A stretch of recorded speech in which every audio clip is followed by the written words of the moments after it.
It looks pretty There you good. go. Whap! Which one am I? Okay, I'm that one. Just blowing out the speakers. That's awesome. I need to be silenced Every a time little we bit more. begin one of these, you make a noise that I've never heard a human being make, and I love it.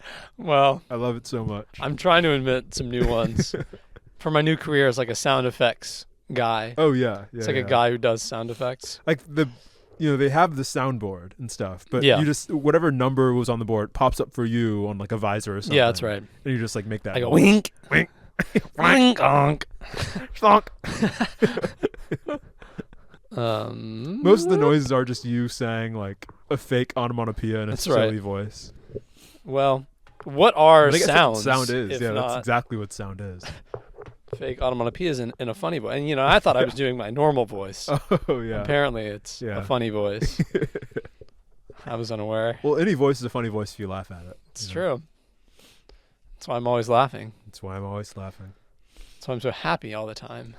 And we're happy to have another episode of Sorta Sorcery. Hey guys. Welcome back, everybody. Welcome back. Welcome back. We're just two buddies discussing fantasy. Oh God, it's Sorta Sorcery. It's another week. Yeah. It's another week. It's another week. And we got a good one. We got a good one for you today. Yeah. I mean, good. Good could mean Can almost mean a lot anything. of things. Can mean a lot of things. Sorceress is the name of this. Yep, that's right. Not sorceresses, sorcerai, or whatever the plural of sorceress would No. be. Sorceress, because they are two who are one. Two or one. Two who are one. That's gonna come back around. It's gonna come back in a big this way. Film. Welcome to Sorta Sorcery, number one podcast for ladies. Number one podcast for two ladies.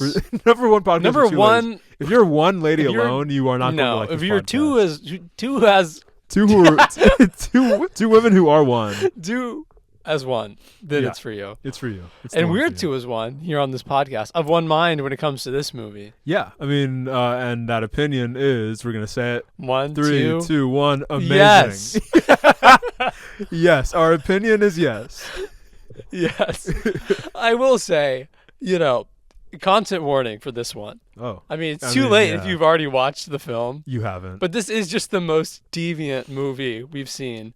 yes, so far. it is. It's not the most deviant we could watch. Exactly. That's why I had stated. If we ever make it to Deathstalker, Yeah. that one is far more deviant. That's worse. But this one's still, it's very deviant. It's very horned up. Yeah, in a very interesting way, because like other characters will comment on the like sexual things that are happening. They'll be like, "What the fuck Yeah. are you doing? Like, this is." Well, because somehow that's supposed to like take the air out of it. Yeah. Like the horrific things that But are happening. Somehow it doesn't. Somehow it just doesn't. Yeah. I guess. I mean, let's just get into it. Yeah. might as well get into it. So we start off as all good movies in this genre start. Right. Just some guys on horseback raiding a countryside. I love it. It's always great. And yeah, like they're going off this like group of like berobed individuals. Yeah. Like they're on horseback. People they're chasing. Yeah, are on some foot. clerical types. Yeah, like they're clerics. Yeah. Clerics. And there's like a lady in the group, and she's pregnant, I guess. Sure. Sure. And she says just so many names. There's A so lot many of like names get things that thrown are out dropped. Like she goes, Chatrius, Tragon is upon us. We must get to the house of like Dongreth or whatever. Like, there. Yeah. That's exactly how it goes down. and it's like that's how most of the dialogue is in this movie, and that's why I'm not going to be covering Right. most of it, just because like Yeah. so many like names that just never get mentioned again. I'm skipping past. The only it name for you really need is Trigon you need Trigon or yeah. Tragan. or Tragon. Tragan if you're watching only the second half of the movie. Exactly. It starts as Trigon, which is a cooler way to pronounce it. Becomes Tragan as the movie gets worse. Yeah.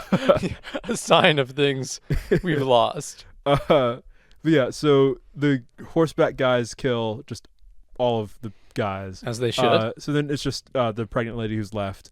And Calgara, the guy who's at the lead of the horseback people, it's like accosting the pregnant lady. He's like, "Oh, give me the firstborn." Oh, yeah, she's not pregnant anymore. She was recently Yeah, well, pregnant. she's got, she She's just given had birth. Yeah. 2 kids. Well, Calgara thinks that she just had one kid, or Trigon thinks that she just had one kid, and he's going to sacrifice the kid for Calgara, who is Trigon's god. I guess, right? I guess. Little does he know, he comes to find out there's two kids. He doesn't know which one's the firstborn. Classic bit. But he's, he's overpromised on his resume to Calgara. He said, "Oh yeah, me, I can get you the firstborn easy." But now he doesn't Easy know as pie. which I one. mean, just kill them both, right? That was my thought. Yeah, just kill both of them. But I guess not while Cronus around. Not while Crona's around. Like lightning strikes near the goons, and then like Crona appears, and then Trigon says a very funny line. He's like, "Oh, he's unarmed. Let's get him." Yeah. He literally just summoned lightning. Yeah, no, I mean, obviously this guy is built different. A guy throws a spear at him, and he hits him with the Northman special. Yep. Before Northman. Yeah, I mean, this is 1982. Yeah. This is an old head movie. Strongly pre Northman. And yeah, so obviously, what do you do when a spear comes at you? You catch the spear, throw it back. Throw it right back. Boom. Boom. And he's dead. He's done. Crona, he makes light work of all the goons. And at that point, it's just like Crona and Trigon standing off against each other. A very funny interaction occurs between the two of them. Crona goes, "I didn't train these men to butcher and kill women." And do you remember what Trigon says? Is that when he's like, it's for the greater good or something? Well, he says it's to that effect, but it's much funnier. It's you never could appreciate the greater values. Yeah, I know. That's yeah. Just amazing. You never could appreciate the greater values. Well, yeah, because there's an implication. He keeps talking about the greater good. Yeah, that's his like motivation. Or like greater values, and it's really unclear what his whole goal is. Yeah, because like the way that he's pitched at the beginning, it's as if he's like this utilitarian kind of person. Like, sure, he's sacrificing the kids, but he's doing it for like the kingdom and like the empire and all that. Well, then later he just promises everyone who follows him a kingdom, right, and an army of their own. It's like which makes him seem, how does that contribute to the greater good? Yeah, I just don't know about that. But, as these like elder wise characters do, he ferries away the children. Yep. Juices them. Well, before that, I guess like him and Trigon are having this like psychic battle, and the mom like goes and kills him. Yeah. And he dies for the first time in this movie. And then, Crona brings the kids to this hut where like it's always a hut. Always a hut. If I sound, exhausted when I'm saying this, it's because we've just seen this scene so many times. It's in Beastmaster, it's in Ator. Yeah. It's a very formulaic kind of thing. But yeah, he gives the kids to this like pastoral farmer guy. And he's like, "Oh, raise them as boys. Who surely will take good care of them. Yeah, and will not have his village be raided on account of their presence. Right. It'll work out fine." And so yeah, he takes the kids in, and he has to raise them as boys, I guess, because it's two girls. Yep. But he can't let the people know that for some reason. No. Which is interesting, because I didn't think that Trigon knew that they were girls. Yeah, because Trigon's just looking for two who are as one. Yeah. Which is just twins. So it could be any. No way to hide that. Yeah. There's a very funny thing that Crona says when he finds out that they're girls, like that the two kids are girls. He goes, "You gods, the games that you play with us mere mortals. Tricks, fucking you little. Why would you make these two heroes women? That's unheard of." Yeah, I mean, it was only the 80s. This movie was made in the 80s. Yeah, it was only the 80s. It's a different time. But, in spite of them being women, he, like, mind blasts them and, like, teaches them the powers of the and fighting. Yeah, the techniques of the masters, which we'll be tracking those techniques as we go along. Turning blue is a big part of the technique. Yeah. So, things happen. Things occur. Time passes. And I guess... A lovely time skip, as always. Lovely time skip. The moon is in the house of the dragon, so Trigon can come back. And he's back. Simple as. Said he would come back, and then he came back. Easy as that. Almost like he didn't need to die at all. He could have just, like, been generally incapacitated. I don't know. Yeah. Because he just comes back, like, in a scene because he has after. 3 lives. And he's like, "Oh, Yeah. how many times have I killed you?" And he dies for the first time, and then when we see him in the beginning. So technically, How do we know he has 3 lives? If that was his first life, like I feel like that was his first life. I mean, I guess whatever. Yeah. Yeah, Yeah. Strange. weird. So yeah, we cut to the 2 ladies. They're like splashing around in a river. Yeah, when we say this is a horny movie, this is a very horny movie. It's a very horny movie. Yeah. And there's another guy who thinks so, because like there's like how would you even describe this? Like it's like a horror movie angle. It's like horror movie music. And like we see this like silhouette. It's like skulking around, Yeah, looking at them in the river. And it's a goat man. it's Goat Man. It's a satyr. Yeah. And remember what do they notice about this goat man? Well, he's got a weapon of sorts. He's got a horn. He's got a weapon. He's got 2 horns on his head. and He's got then another horn. one between his legs. Where the sun presumably shines because he's not wearing pants. Because he's naked. Yeah. I don't know. These are the I don't- jokes, folks. yeah, These are the jokes. These are the jokes that we're in for in this film. Yeah, they don't know what penises Yeah, are. he's just like a little horny creature. Yeah. He's I don't like, understand. He's Is he Pan. like supposed to be an audience surrogate of some sort? Like, I why is he in honestly this movie? don't know. I don't know. Yeah, because he's always just like he is the most sexually deviant character. Well, one of them. He's one of yeah. Actually, no, he is the most. But like the other guy isn't so good either. Yeah, no, they're all nobody escapes. The other half man, half animal character is also pretty bad. Maybe it's saying something about like the bestial nature of man. Yeah, right. It's like our animal nature is Yeah. I don't know. corrupt. I don't know. Clearly they don't like this guy either because they kick the shit out of him. Oh yeah, they just beat the fuck out of him. Yeah, and he skulks away. He scampers away. Classic. Oh no, the Kshatriyas! They're attacking the village. Kshatriyas. Yeah, it's like the Hindu caste system. You know them, we have yeah. that in this movie as well. We only have white people, but we do Sure. have the caste system. It's really just the Kshatriyas too. It's not even like there's like Brahmins or anyone else. That's all you need, It's just the one group. Just the warriors. Yeah, and they're around, and I don't know. They're looking for the 2 who are one. Yeah. Walks up to the dad character. He's like, "Oh, we seek the 2 who are one." The dad's like, "You speak nonsense." Which I is just don't know. Very good gaslighting. Yeah. But I mean, they don't fall for that for a second. No. And yeah, they shoot the dad down. He just gets like porcupined with Everybody arrows. dies like we've seen in so many other films. I mean, it is just the same scene as like Ator or Beastmaster, or like any other movie where this happens. Because yeah, I mean they're working through. Presumably people. Conan. Yeah, presumably. Yeah, I mean, whatever, right? Maybe. Yeah. We'll never know. We'll never watch that movie. We'll never see it. We saw Conan 2011. Wasn't that enough for you? Wasn't that enough? Wasn't that enough? And I mean, it's different from like the other movies like this because like the main characters actually fight back and stuff. Yeah, they kind of win. They kind of win. I mean, everyone's dead by this point, but they fight off the goons with. I mean, they use the power of the blue masters. magic. Yeah, they turn blue and then they. And then they start beating them up with normal fighting techniques. Yeah, no, those are the masters. The masters are doing that. We wouldn't know. We're not. Well, masters. yeah, because we're not one of the masters. Yeah. So they're kind of standing around, and like this guy comes in. How would you even describe? I thought he was a dwarf. Not like like a fantasy dwarf. Yeah. Because like he comes out. Yeah, his costuming is just that. Yeah. It turns out he's like a Norseman. He's like a Viking. Yeah, because he'll say things like, "Oh, by Ragnarok." Or Yeah, like, talk about like weird Norse mythology. On Wotan. It's like it's not even like as fun as like Thor's thing of like, "Oh, Odin's beard." That's a fun one. That's funny. But That's really this funny. isn't that. So yeah, he walks up. He just it literally pops out of the bush. What does he even say? I feel like he just comes He's like, in. "Oh, that was good fighting" or something. Yeah. He says it, little in his weird accent, but.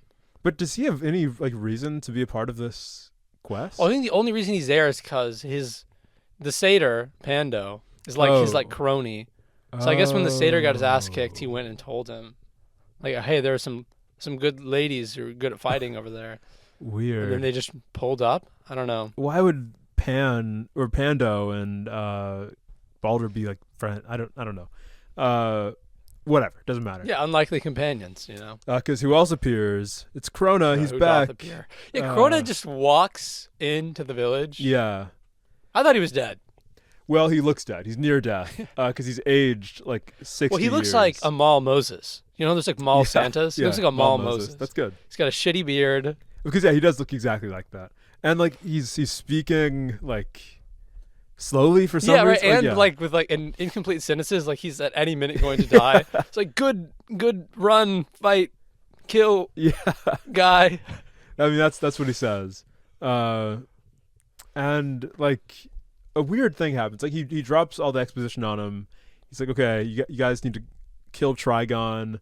I gave you, I guess, powers. Yeah. So use those, which it seems like they already use those. Have been doing. Yeah, I guess they just know how to do it without knowing how to do it. And then he just walks into the fire. You can't forget about the word they can't forget. Oh, yeah. Vital. Vital, yeah. I didn't even write it down because it just washed over me in the other exposition that was being said. Yeah. But yeah, he says to them, in a time of peril, say the word Vital. What could it mean? See, that's why I know that we would not survive in a situation like this. We wouldn't remember. We would forget. We would just forget. We'd forget. Like, okay, whatever, old man. The second he starts, once he starts self-immolating, it's like, what is going on? Everything else just kind of slips away from the memory. Because like, they burn the village and like their family. Bodies, that's their way, I guess. And then Krona sees this and just like walks into the fire. Because I guess he's like, oh, I failed them. I mean, it's like, yeah, I guess. I suppose. You were just so late. Yeah. Maybe I'm just so desensitized. I'm so used to to the Gribas of the world who will just like watch the horrors that they cause and just feel nothing at all. Yeah, exactly. So when I see a guy like taking responsibility, it's strange. I know, to it's me. really shocking.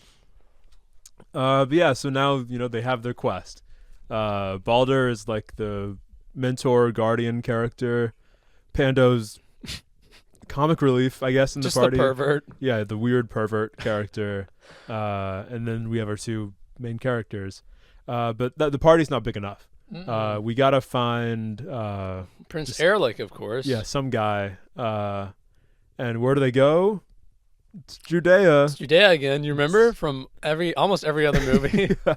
Yeah, which is so interesting. I don't know why that's the go-to in these settings. But yeah, they're in Judea. But it's like I guess it's like more a market fun. square in Baghdad. Like I don't understand why everyone when they're deciding on a setting, could be anywhere in the world. Could be. Anywhere you want in the world. Really could be.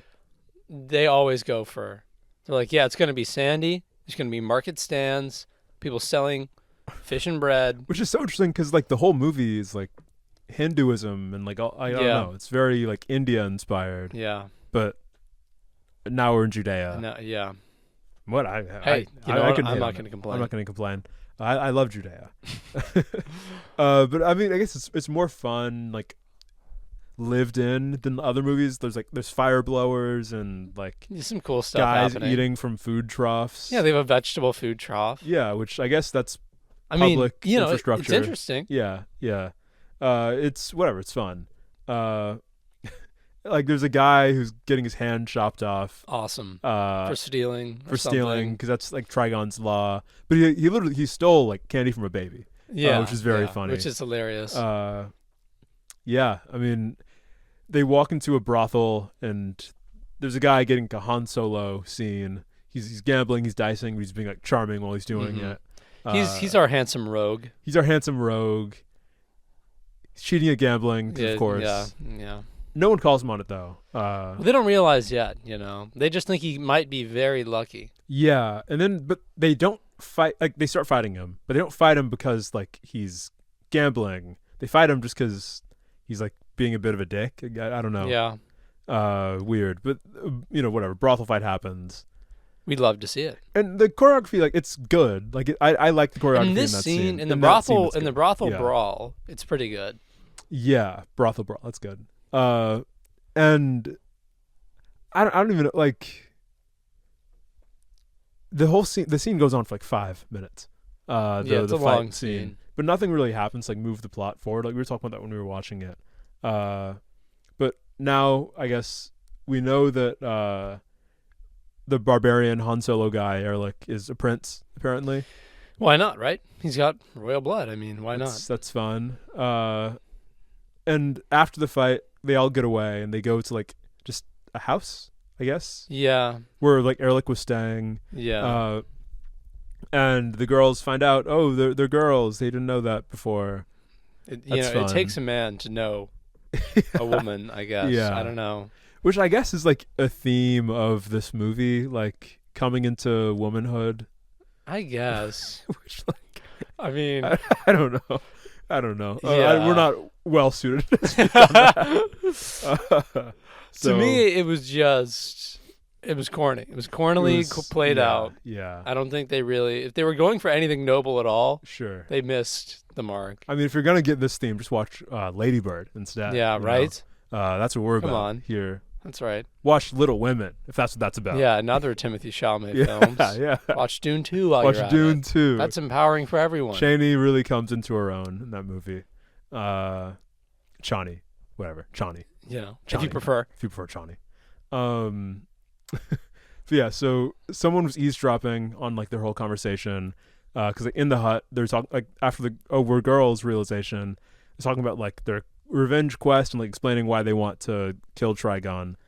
This lady's like listening with her ear at the door, and apparently I guess she's one of Erlich's, I don't know, people that she hooks up with. I don't know. Could be. And she knocks on the door. She tells the girls that, oh no, Erlich's been taken by Trigon. Follow me to like the market square. And obviously it's a trap.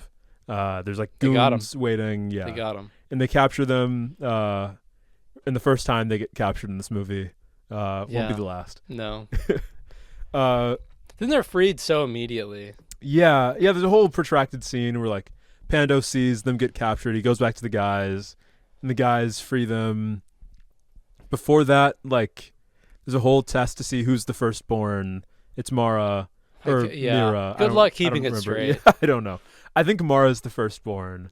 That could be true. Yeah, I think it's Mara, and they test that by putting her face in like hot coals, and I guess the fire shows her as the firstborn. Like knew she was the firstborn. Whatever, doesn't matter. Because they're free again. They're out. They're out and about. They got back. In another long and worse fight scene. Yeah, each one gets a little worse as the movie goes on. And they're free, and now they're just gonna rock up into the forbidden forest. Nothing bad ever happens. No. It's not forbidden for a reason.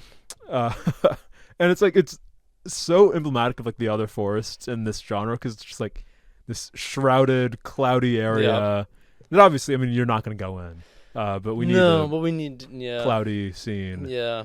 So that happens. Hey, I hope there aren't evil monkeys living in this forest. Yeah. Let's hope not. Because is that after the princess like promises? There's a princess. Coincides. The evil princess who's like working for Trigon. Yeah. Has a monkey companion, underling. Yeah, like an ape underling. Highly anthropomorphic monkey named Hunu. And she promises Hunu the second-born sister for, hey, whatever he wants to do, whatever he wants to get up to. I don't like it. I don't really like it. I don't really like it. It insults something deep within me. Yeah. Gives me a bad feel. Not a fan. But they're in the forest and they're having a conversation about like, oh, where do babies come from? Baldur's like, oh, do you know where babies come from? And the girls are like, well, Krona dropped us off as children. Banter. And then the apes come in, like, interrupt that. The apes come in. Yeah, they drop like laughing gas or something. Yeah, they have like Joker toxin. Yeah. They steal away one of the girls. Yeah. They take her. They take Mara, the firstborn. And they just really get away with it. Yeah, they do. You expect there to be more of like a fight, but they just kind of take her and leave. Well, they get Erlich too. Yeah, they take her and Erlich because Erlich wanted because the princess wanted Erlich. She's like, oh, who's that hot piece of meat guy during the fight scene? Like the look at him. Like cut of his jib. So, and the rest of the movie, This kind of is a like point in the movie where it just kind of is all downhill. Yeah, nothing happening after this feels good to watch. Because like now our people are split up. There's like plot A where it's Mara and Erlich in the castle with Trigon, and they're being like groomed to be sacrificed. Yeah, with the green goo. And then there's plot B where it's Mira and Baldar. Yeah, sure. Whatever. Baldar's Gate. Hey, don't forget about Pando. And Pando. Pando's still around. Can't forget Pando. And they're like, They're like they continue going to the castle. They're going to the castle, but like the monkeys got there so quick. Yeah, well, it's the monkey speed. Yeah. Swinging on vines. I guess that's true. Yeah, they swang on vines and got to the castle. Whereas our human characters, they can only walk. Yeah. So it won't. Much slower. Yeah, I never even thought about that until just now. I don't know why. Yeah. Well, maybe everything happening at the castle, like the plot A stuff, just happens in like 10 minutes. Oh, like immediately? Yeah. Yeah, I mean, I guess. I guess that works. Yeah. It doesn't work. But I guess, whatever. However we want to rationalize it. Yeah, because we cut to the castle. Mara and Erlich are like being introduced to the place. They're being shown around the MTV crib. Yeah. Given the house tour. And Trigon pops up. Mara freaks out, and he's like, "Oh, don't freak out. I'm your dad, actually." Turns out I'm your dad. Yeah, even though he's like celibate in this life. Yeah. It's like an intense like. Yeah. He's a monk. Like, And the reason, like earlier, the princess was like, I mean, sure, you're like promising me a castle and an empire and stuff, but what I really want from you is your hot bod and your monk D. Yeah, he's like, but I could never. He's a man of strong conviction. He's saving himself for Calgara. Yeah. And he simply couldn't. He couldn't have sex. Wouldn't. But I guess that didn't stop him from having a kid. Well, that was a different life. That was a different incarnation. Yeah, Can't new life, to new it. me. Yeah. New life, new lease on virginity. Yeah, born again virgin. But their whole plot there, like the princess and Trigon use this like green goo wine to like make them suggestive. Yeah. And like the princess used that on Erlich to be like, hey, that this monk guy, Trigon, pretty boring. I like you a lot. I think, we should go through the sacrifice. You have sex with Mara, implant the seed of the ancient blood. Yeah. Because he belongs to a line of like kings and stuff, I guess. He's royal. So go through all that and then sacrifice her, and then somehow we will rule the world together. Yeah. Well, really, it seems like a false offer anyway, because of course, yeah. Trigon's like behind the curtain the whole time. He was sitting in the cuck chair in the corner. Yeah. He was like, "Is that true?" Yeah, he's weirdly butthurt about it. Yeah. It's like, your words sounded pretty convincing. And she's like, "Oh, don't worry about it. Don't worry about it."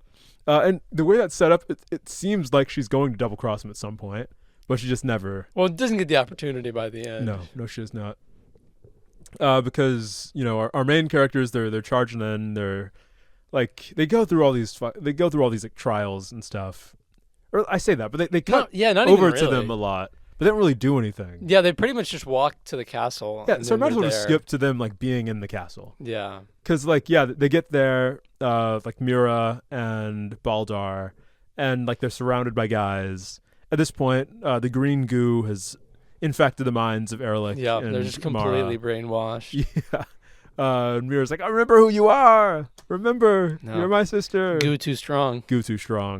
I'd choose my family over goo. Or my goo over family. No, I would never choose my family over the goo. No, of course over the not. good stuff? Of course not. The soma, the nectar of the gods. And I should Always describe green. what it looks like. It is like this green, like glowing. So viscous. Like literally, like it's a cup with like an LED light in it. Yeah. It's how they must have done the effect, because like the light like cast it on comes people's out faces. of the goo. Yeah, it's very silly. Very fun. But yeah, they're trying to appeal to Mira and Erlic's better nature. They're not having it. No. Baldar like charges forward and like he has this whole like He's just barbarian swinging his rage sword thing. He's, like, around. swinging his sword around, just gets shot by an arrow. Funny. Very funny. Funny. And then Trigon's like, okay, enough of that. And, like, Finger blast. Finger blast. Sends them into like the catacombs. Yeah, I guess they're just on top of catacombs. Yeah, This whole because it's castle. not that like he blasts them and they teleport there. He like forces them back. He force pushes them back, and then once they're above the catacombs, they just like sink Yeah, they just into the fall earth. in. Yeah.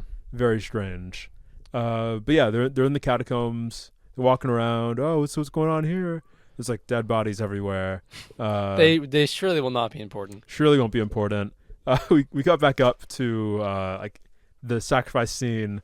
Mara's being like held down and about to be sacrificed. Erlich has like the dagger to her. And then like it's at that point for some reason that like some of Trigon's powers like seem to activate and like the dead bodies in the catacombs come back to life. Yeah. I mean, they were obviously the other shoe was going to fall on that at some point. Yeah. It's yeah. Chekhov's catacomb. Chekhov's catacomb. Chekhov's dead guys. Yeah. And like at some like when Mira and Baldur were sent down to the catacombs, like the monkey, he's feeling some type of way. Yeah, what the hell, man? What the you hell? You can't do that. I was promised Mira for my own pleasure, And this is the Well, point sure, of he the doesn't movie say where that in so we many have to words. root for the monkey, apparently. Yeah, We're supposed yeah. to root for this fucking pervert monkey. Because like Trigon, he hears all of this, but of course the ape doesn't speak, so he's just like, grunting suggestively.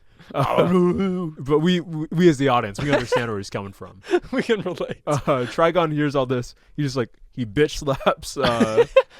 He bitch slaps The monkey. The monkey. He skulks off. He's sad. He takes the sword. Yeah, he takes Mira's sword and he goes off into like the field where like Pando is in. Pando's like with some like nymphs, I guess. Yeah, Pando got separated at some point. And he's just like hanging out with some forest ladies. Yeah. And Hunu the ape gives the sword to Pando, and this like activates some like freedom fighter. He knows what it in him. means. He's waving it around. He runs into like the countryside. And our two new heroes. Yeah. The perverted buddy monkey cop. and the perverted satyr. Yeah, that's not the hero we need, but it's the hero we deserve. It's not the hero we Sorta want, not the Sorcery hero we fan. need. It's the hero we have. It's the hero we've got. Heroes at home. Yeah, so they go into the countryside and like they rouse the spirit of like the sheep and the people, I guess. Yeah, right. It's like I feel like they should have picked either just the farmers or like just the animals. Well, but you see, it's actually very smart because Pando, he's like between the world of Half animals and the world much of like the humans. ape. Much like the ape, exactly. So they are both of these like peripheral liminal figures. Yeah. They were equally rouse the loyalties students, of exactly. man and beast. Exactly. It's a very smart philosophical text that we're talking about today. Yeah, so they create like a peasant revolt, and they all like storm the castle. And at that same time, I guess so like the guys in the catacombs are coming to life, and like they're surrounding. It looks pretty dire. Mira and Baldar. I wonder what word they've learned. I wonder what word they've learned for a dire situation. Vito. You'll never guess what that does. You'll literally never guess what that does. The thing is, you would never guess it. Yeah, Vital is like a guy. Not just any old guy. He's like a weird half lion, it's winged lion god from outer space. And it's such a strange, because like it's so strangely edited, because they just cut to him. He's in like the sky, I guess, and he's like animated. It's like a claymation kind of thing. Well, it turns out, he's a puppet. I guess that makes sense too. But like, there aren't any other puppets in this movie. None at all. So it looks so jarring. It just looks terrible. It looks horrible. And I should say the like catacomb dead guy effect, very good. Yeah, they look like some real dead guys. They look like some real dead guys, exactly. But I guess it's easier to make an alive guy look like a dead guy than to make anything look like whatever the fuck Vital is.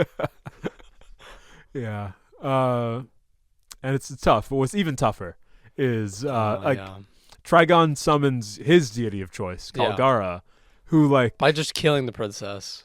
Yeah, just killing her. Yeah, I forgot about that. So yeah, basically, when the word Vital is said, that like activates Mara as well. She gets off the sacrificial pyre. She wakes wake up back Erlich. to reality. Yeah, I don't know how Erlich wakes up, but whatever. What if he was just pretending the whole time? Yeah, you're just going along with it. That's funny. Yeah, I mean that's the only explanation really. Yeah. But like, yeah. So now they're fighting. They're off the pyre. Trigon sees this and he's like, okay, fuck. Well, I need someone I might to as well. sacrifice. And just like chucks the princess in there. Yeah. And this whole movie, you get the impression that like Trigon's whole plan is just kind of like made up. Yeah, right. Like this isn't written anywhere. He's just really going off the cuff. Because it started, okay, I'm going to kill the firstborn. But then it's like, oh, hey, well, this guy with ancient blood is also here. I guess he's going to impregnate the firstborn, and then I'll kill the firstborn. And then it's like, okay, well, fuck, that didn't work. Yeah. I guess I'll kill the princess. Kill anyone at all. Whoever I have on hand. Why? I don't know. Because it seems to work with like almost 100% success rate. Like, Kalgara does appear in the sky. And what does Kalgara look like when she appears in the sky? Well, so imagine any hag you've seen. Sure. From any movie or I'm any popular culture I'm media. always imagining that. Just the head. Yeah? Just the head. Well, that's the best part. Can shoot lasers. Okay. Out of the mouth. Yeah, like it's this like hag head that like shoots like key blasts down on the ground. And yeah, like just shooting beams, things explode. It's very cool. Yeah, we love explosions, I guess.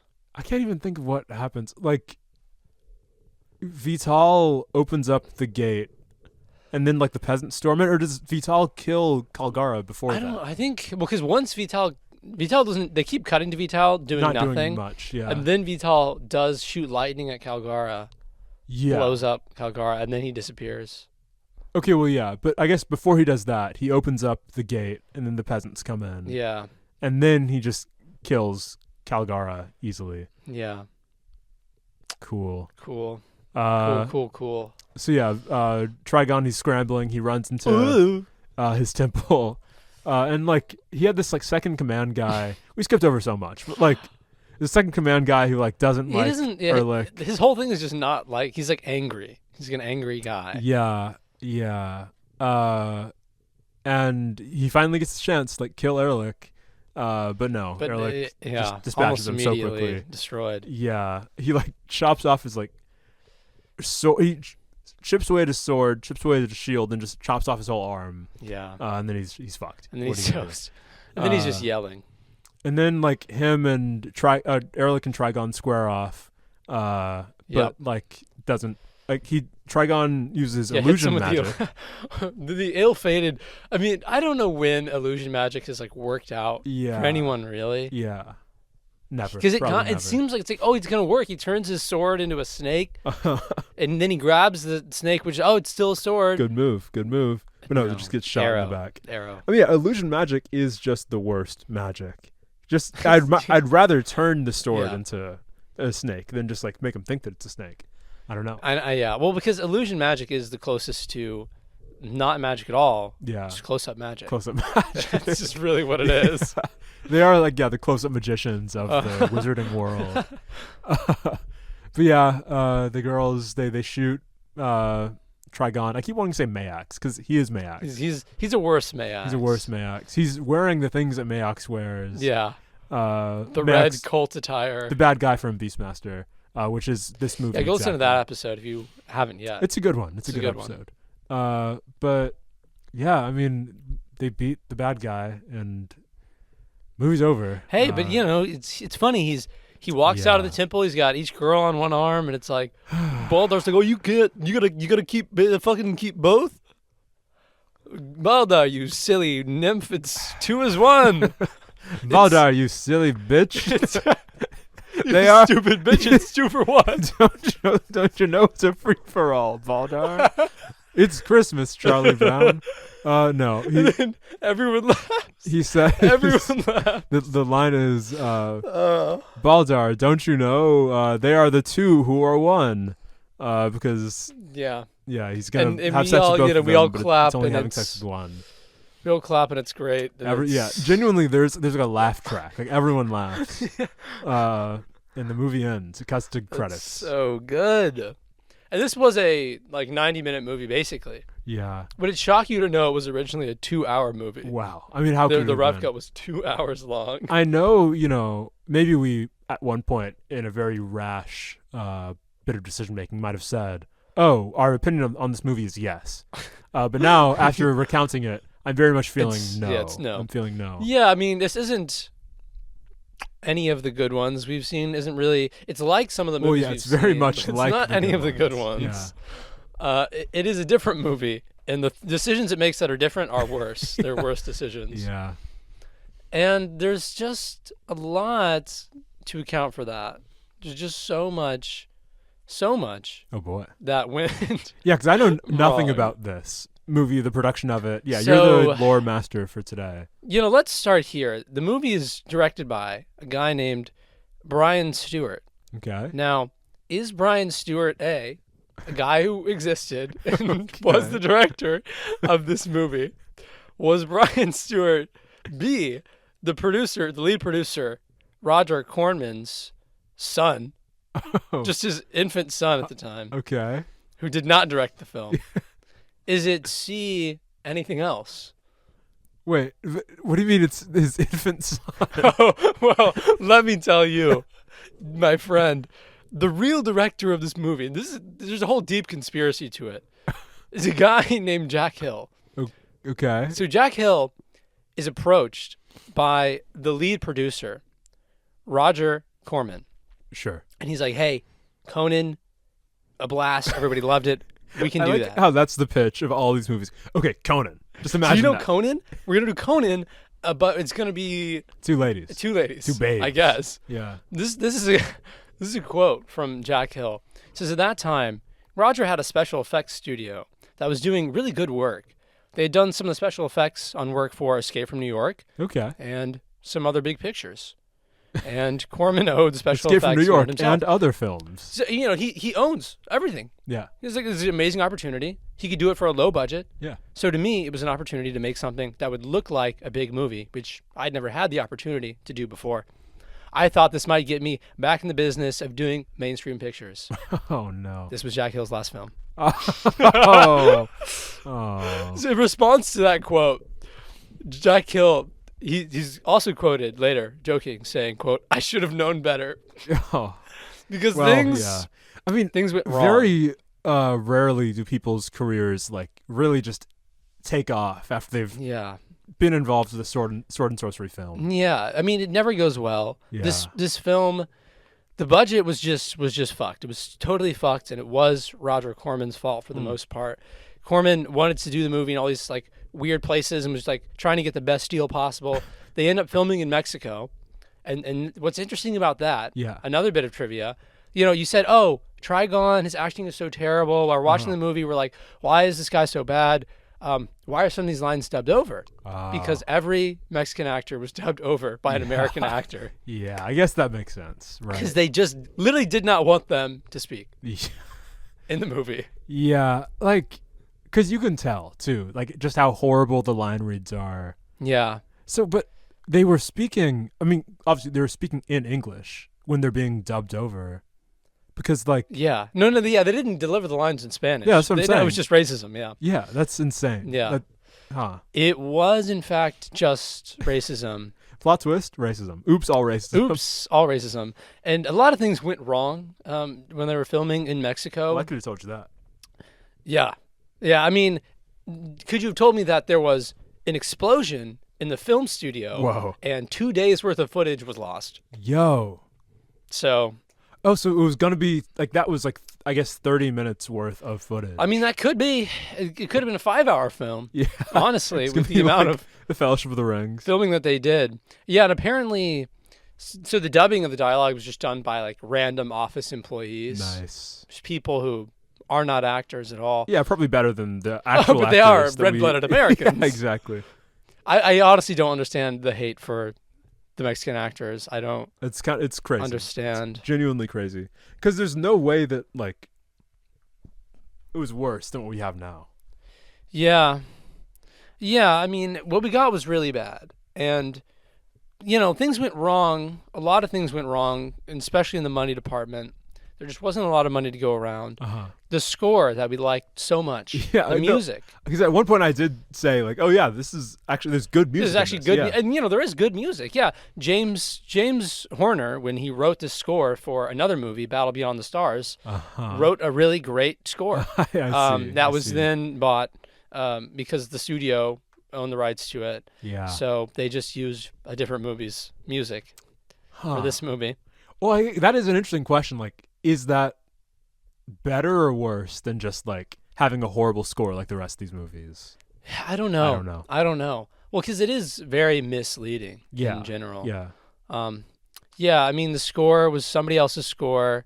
That's kind of rough. The title of the movie, you think, oh, well, Sorceress, that's probably a really thought out title.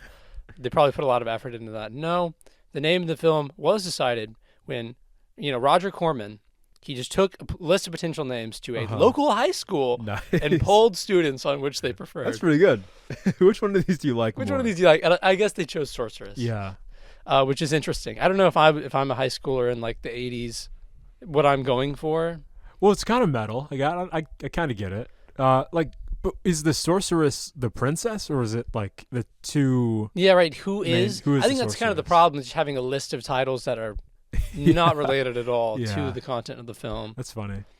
Now, one of the reasons, so we've already kind of discussed one of the reasons why Jack Hill, name does not appear on the directing side of things. He asked that his name be removed from the credits. Yeah. One of the reasons was the fact that the special effects, right, was supposed to be what this movie was about. Right. That was the whole pitch. It's like, I got these great special effects. We're going to make this awesome-looking movie. They looked pretty bad in the end. They looked terrible. There were explosions. That much is true. There were some green lasers. Like, those were decent, I guess. But, when he was watching it back, he thought, these effects are so bad. I don't want to be attached to this movie. To this. But the second reason is perhaps even funnier. So one of Jack Hill's friends, an actor named Sid Haig, he wrote a part for Sid Haig to be in this movie. Right. Can you guess which of the very important characters in this film was supposed to be his friend who he's writing the movie in part for to give him this role? Very important role. Hunu. It's got to be Hunu. Very close. It's Panda. Panda. Oh, yeah. So yeah, he wrote the role of this fucking pervert satyr for his friend. Yeah. That is the exact role I'd give you in a movie that I wrote, by the way. It's nonverbal. He doesn't speak. Yeah. I don't know if the role of Panda was rewritten. We never really described what Pando does in this movie. He just kind of Yeah, exactly. That's just that's a lot. exactly Yeah, it. I mean that's why. That's why I'd cast you. Yeah, Exactly. Yeah, because of my career as a sound creator. No, but this guy apparently was he's brilliant. Perfect role for you. I'm gonna write it into the script. It's some little freak who has nothing to do with the plot. It's just like you. Just like you. But Roger Corman, who's the money guy, refused to hire Sid Haig. He was like, oh, he wants too much money. We're not gonna hire him. Yeah. So do the right thing for your friend and just scrub your own name off the movie. I mean, that's good, I guess. I guess that's cool. And one of the things you might say, oh, well, the lighting in this movie wasn't very good. Was that a money issue? Was that money? No. Apparently, director Jack Hill claimed that Dino De Laurentiis, who was filming Dune in the same studio, stole the movie's lighting for his own production. Hell yeah. Stole the lighting equipment. I mean, he stole the lighting. Stole the lighting equipment. Yeah. Wow. Could that be true? Wow. No. That couldn't be true. For Dune? For 1984 Dune. Stole the equipment from his set. I believe it. I mean, that's insane. That's insane. That's crazy. Imagine being pissed that your movie sucks because you think the director for Dune stole your lighting. That's just... It's the most schizophrenic thinking. It's just so wild. Yeah, so he didn't want to be associated with this movie at all. And that, and I've explained a lot, okay, it seems like things are going bad. This wasn't a very good movie. It was overscheduled for shooting. Just a lot of typical movie things went wrong. Mm. Now, the funniest thing that I could find about this movie doesn't have to do with the production necessarily. It has to do with one actor, Douglas Sanders. Uh-huh. And he played Hunu. and to prepare for his role. The man behind the mask. Prepare for his role. He spent days studying apes at the zoo. This horny little freak. So he was really doing the most. And it's Yeah. funny when you see the movie and you're like, oh, okay, this is supposed to be someone who studied Authentically, apes. yeah, recreating the ape experience. I mean, I don't think I would admit that I went to the zoo and was like watching the apes to see how they act. Taking notes. But yeah, I mean, he did a great job, I think, as the monkey man. He says the monkey man. Which I don't know. Is that what Hunu is? Well, because he's not Maybe. a monkey, is he? He's an ape. He's an ape. He's an ape. No tail. No tail. No tail means he's an ape. No tail. I think we said monkey a few times, but he's an Well, ape. yeah. For the sake of comedy, they're really Well, sure. indistinguishable. Sure. Yeah, I mean, I don't know. I don't really know what else to say. The Harris twins, who were Playboy playmates, if you didn't, Yeah, you I couldn't guess. tell by Yeah. the things that happened in this movie. Yeah. there's a lot in They the were movie. involved with Playboy. They were also acquitted for tax evasion, Mm. which is fun. That's fun. It's fun. I'm glad they got away with it. Yeah, right. I like that it's not, they were like convicted or like accused or something. It's like, no, they got off. They got off. They got off. They Yeah. beat the case. And it was a good time for everyone involved. Yeah, Yeah. besides the audience, I guess. Yeah, well, But, You know. we can't have everything. you can't always make a good movie. Yeah. Can't always make a good movie. I don't even know. Like, I guess this movie is novel in the fact that it's, I think, maybe the only one with, like, oh, it's not the only one with the female lead. It's the only one with Yeah. 2 female leads. Now, I will say this. They do rob a lot of, like, the plot resolution from Yeah, that's the true. actual twins Which is by crazy. just giving it to Ehrlich. Yeah, Ehrlich becomes the main character at some point, which is It's just like, come strange. on. Yeah. Come on, guys. Because, like, honestly, he's just not even as good of an actor as the No. 2 main characters. And there's so much set up for them with the mystical powers. And they just don't do much. And it's like that's their whole quest. Ehrlich Yeah. has no reason to kill. Yeah, exactly. And that's the whole thing. Like, Trigon. they have to convince him to do anything. And he's Yeah. still not really on board until, like, he never really gets on board. No, until he's he just off board. is trying to kill Yeah. Trigon. And like, I guess it's good that the main characters even get the chance to kill him. But like, the Yeah. majority of the fight scene at the end is really Trigon just and Ehrlich. Trigon and Ehrlich. Strange. Well, and it's funny because you think about just the basic plot elements of the movie, and then you realize, like, Ehrlich does not need to be in this movie. No, Like, no. just could have been cut from the movie entirely. But I guess they're like, we need a we need a male. man. Yeah. Hey, but you have Baldar. yeah, you already have know? Baldar and you have Pando. Pando. Yeah. That's 1.5 men. Yeah. Yeah. No, but yeah, I don't know. Like, it's hard to get past some of the dated elements, like the fact that the plot was just ruined for the sake of having a male protagonist. They don't give these poor women anything good to do or say. No. They are just eye candy for most of the movie. And like, I guess I don't think the movie was very successful because I'd never hear anyone speaking about it ever. Yeah. So I guess even that didn't really pay dividends. No, well, but the thing is, it didn't stop Roger Corman from producing a series of like Conan spin-off-esque movies, one of which we've seen. Can you guess which movie, Yeah. See, that's the thing, this movie? I thought that I he's been recognized the involved name in? Corman. It was the Barbarians, right? Oh no, it was a movie a little more perverted than that. Oh, Deathstalker. It was Deathstalker Oh 2. my fucking god! Of course. Yes. Oh my god. Yes. Yeah. So he's got his shtick, and he sticks to the He's shtick. got his shtick and he's sticking to it. He's sticking to it, Yeah. as he does in other movies. Yeah, that's weird, and I guess expected. Yeah. Yeah, because I don't know. This movie must have made enough money. I think it made like 1.3 million, Okay. which I think that's good. I don't know. I don't know how much they spent on the movie. Couldn't Yeah. find that information, but it does seem like it profited. It's kind of a bummer. It is sad that like one of the only like female-led movies in this genre is just like this weird sexual romp. That's Yeah. like purely just for the male gaze. Yeah. I don't know. Well, it's interesting that when this guy watched Conan, he was like, "Oh, that's what it's about. Yeah. That's Yeah. what people want Yeah. from Let's make it a all movie that. like this." Yeah. And I mean, it's like, yeah, I guess it worked.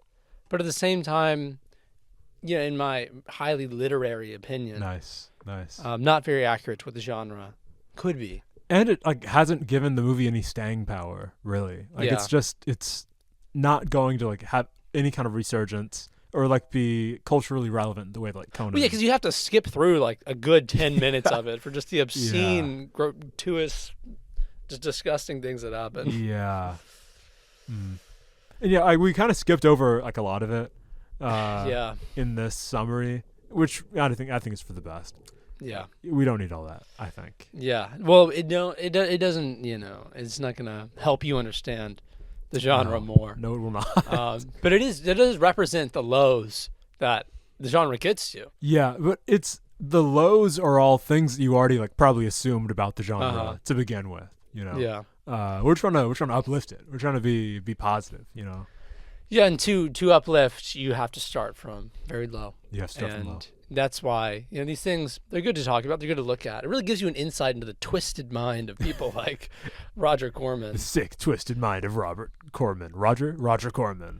And his whole thing. Yeah. His whole deal with these movies that he loves making and made more of. And we just let him do it, too. We just let him do it. Great thing. I mean, it's like people say, "Oh, it's our somehow we can't whatever speak on it." But these people in the '80s, they watched the movie. Yeah, yeah. It's like, where are y'all at? Yeah, you guys patronize this shit. Exactly. We watched it on Freevee. We watched it with ads. We watched it with horrible ads. During a sex scene, they cut to commercial, and there was an ad for like a skin cream called Penetrex. I mean, why is it called Penetrex? And it's for like eczema or something. I don't know. Is it because it penetrates your skin? I mean, it must be, but it's like, come on. Yeah, I don't know. Let's not. I don't know. Let's not do that. Penetrex. And that is the type of shit you'll see a product on Freevee. Just doesn't feel real. No. Like, I've never seen Penetrex in my local CVS. You haven't seen Penetrex? No. That's too bad. No, I'm not on that wave yet. Yeah. Me personally, I'm there. I'm Penetrexing all the time. You've been penetrated. I've been Penetrexed, yeah. Penetrexed. Penetrex would be a good like villain name for the sequel to this movie. Sorceress 2. That's good. Yeah. We're Penetrex. I think we should start writing this. Honestly, it's like we could do such a job. Yeah, such a job. Such a job. We could make such a movie. Yeah. But we'd have to do Sorceress 2 in the style of Sword and Sorcerer 2. Yeah. Where none of the main characters are there. Nope. It's very low budget. There's like we cut away to like comic drawings for things we don't want to shoot. The color grading will be terrible because we don't know how to do that. And because none of the main characters will be there, instead of two female characters, there's kind of like one guy in there. Yeah, it's good. I think it'll be great. I said we pick up. I hate to say it, Kevin Sorbo. Kevin Sorbo. I like Kevin Sorbo. I think he's hot right now. I think he's hot right now. He's coming back. Yeah. He is making a comeback at the zeitgeist. Yeah. Well, he's definitely in our zeitgeist. Oh, yeah. Yeah. And, to add one more to the zeitgeist, we'll be watching another movie next week. Yes, we will. As we always do. Movie as we off to do. Will be a sequel to one of the greatest episodes of this podcast and of human development. And a slept-on episode, too. Slept-on episode. It was Beastmaster 1, which means that now we'll be covering Beastmaster 2. Beastmaster 2. Through the portal of time. I don't know what you're thinking. Uh-huh. What does that imply? What does that mean about... Does that mean time travel? And yes, it does. Yeah. But not to the so-distant past, but to the not-so-distant past. Not from the so-distant past, but the not-so-distant... The not very distant past. Of 1990s Los Angeles. Oh, yeah. Los Angeles. It counts. Stop fucking bothering us about it. Shut up. Just shut up and watch the movie. Shut up. Stop emailing us. I can see you're typing the email right now. Sorta Sorcery at Google. At google.gmail.yahoo. Watch on Amazon Prime or on other places. Or anywhere else. Wherever you can find it. Yeah. Get it where you fit it. Get it where you fit it. That's right. That's our motto This is Sorta Sorcery. Get it where you fit it. Bye. Bye.